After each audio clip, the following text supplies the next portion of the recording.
SMPN 7 dikenal sebagai sekolah dengan segudang prestasi baik akademik maupun non-akademik.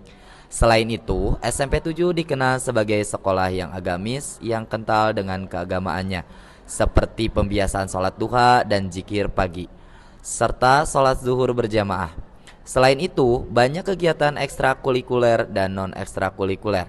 Salah satunya literasi 7 adalah program sekolah yang rutinan dilaksanakan setiap pagi hari di hari Selasa, Rabu, dan Kamis, yang diakhiri kegiatan mereview buku dari perwakilan kelasnya. Baca aku, kau akan tahu dunia.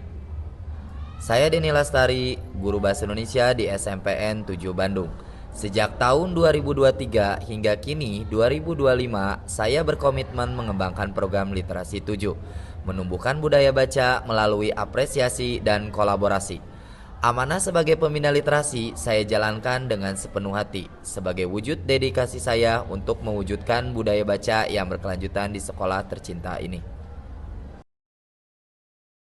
Di era informasi yang begitu cepat, literasi bukan hanya sekedar mencari informasi, mengumpulkan data, dan mengolah data, tapi bagaimana cara kita menumbuhkan budaya kritis. Assalamualaikum warahmatullahi wabarakatuh. Perkenalkan, nama saya Denny Lestari dari SMPN Negeri 7 Bandung. Saya akan berbagi praktik baik yang berjudul Literasi 7 Menumbuhkan Budaya Baca Melalui Apresiasi dan Kolaborasi. Selamat menyaksikan. Saat pertama kali saya bergabung di SMPN 7 Bandung tahun 2023, kegiatan literasi belum berjalan efektif dan masih bersifat formalitas. Berdasarkan data rapot pendidikan 2023, kemampuan literasi membaca baru mencapai 93,33% dengan 4,44% siswa di bawah kompetensi umum. Artinya, masih ada sebagian siswa yang belum terbiasa membaca secara mandiri. Melihat kondisi itu, saya merasa perlu menghadirkan kegiatan literasi yang menyenangkan, berkelanjutan, dan melibatkan seluruh warga sekolah. Dan dari sanalah lahir gagasan literasi 7, sebuah gerakan membaca berbasis apresiasi kolaborasi yang menjadi identitas SMPN 7 Bandung. Tantangan yang saya hadapi tidak sederhana. Kesadaran warga sekolah terhadap pentingnya membaca masih rendah.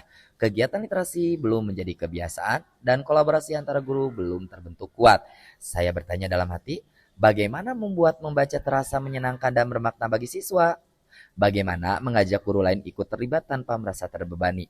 Tantangan inilah yang menjadi bahan refleksi awal untuk merancang strategi yang kreatif dan realistis. Saya mulai dengan berdiskusi bersama MGMP Bahasa Indonesia dan Kepala Sekolah. Kami menyusun strategi program literasi 7 dengan konsep serkap, Selasa, Rabu, Kamis membaca. Setiap Selasa dan Rabu, seluruh warga sekolah membaca buku pilihan mereka, baik fiksi maupun non-fiksi. Setiap Kamis, perwakilan dari tiap kelas tampil mereview buku yang dibacanya di depan teman-teman. Mereka yang berani tampil mendapat apresiasi berupa voucher jajan. Sebagai pembina literasi, saya terjun langsung membaca bersama siswa, mendampingi mereka mereview buku, bahkan ikut menulis refleksi bacaan.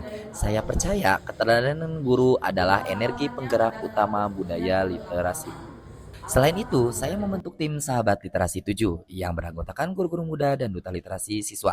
Tim ini membantu menyusun jadwal, memilih bacaan, dan membuat pojok baca di setiap kelas. Kami juga menambah koleksi buku di perpustakaan dengan membeli langsung ke toko Palasari agar bacaan siswa semakin beragam dan menarik. Program ini terus saya evaluasi dan kembangkan setiap tahun.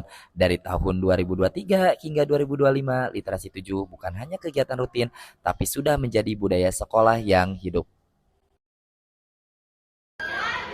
Menurut saya dampak positif dari pembiasaan literasi itu yang pertama itu kita bisa menambah wawasan kita untuk semakin luas untuk membuka jendela dunia, karena orang bijak pernah berkata salah satu hal yang paling efektif untuk masuk ke pemikiran orang adalah dengan membaca buku. Jadi dengan membaca buku kita bisa mengambil isi pemikiran dari beberapa orang yang bisa dibilang terkenal atau lebih ahli daripada kita dalam beberapa jam atau beberapa menit saja. Itu saja. Terima kasih. Dampak positif dari membaca buku literasi di hari Selasa, Rabu, Kamis kita dapat menambah ilmu dari buku-buku yang kita baca juga. Nah terus kayak kita juga dikasih waktu sama guru buat kita literasi mungkin 10 menit buat menambah ilmu juga. Ya segitu aja. Assalamualaikum, perkenalkan saya perwakilan orang tua dari siswi Ilmira Delisa Kirani Kurniawan. Dampak literasi bagi anak saya ialah anak mendapatkan informasi yang banyak dari berbagai sumber yang telah dia baca. Anak juga dapat memahami dan mempelajari apa isi dari buku yang telah dia baca. Dan anak saya juga mendapatkan pemendaharaan kosakata yang dulunya dia tidak tahu menjadi tahu setelah membaca buku dari berbagai sumber yang telah dia baca. Demikian dampak literasi bagi anak saya. Wassalamualaikum warahmatullahi wabarakatuh. Demikian praktik baik yang saya lakukan mengenai literasi 7. Semoga budaya membaca semakin meningkat dan membawa arah yang lebih baik. Salam literasi.